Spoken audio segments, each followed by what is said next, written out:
Sobrang sarap talaga ng chicken nila dito sa Aqua Planet. Hinanap ko nga kung anong brand siya kasi grabe sobrang lutong tsaka sobrang laki ng manok.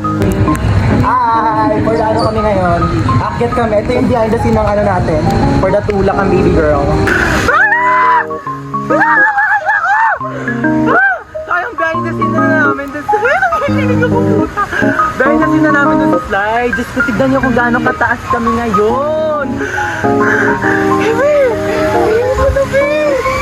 Tara, go. Oh, Pak, si ate mo ganda-gandahan.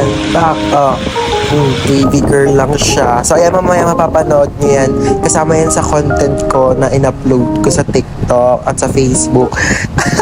Okay, nakakaya siya gawin in fairness sa totoong buhay. Go!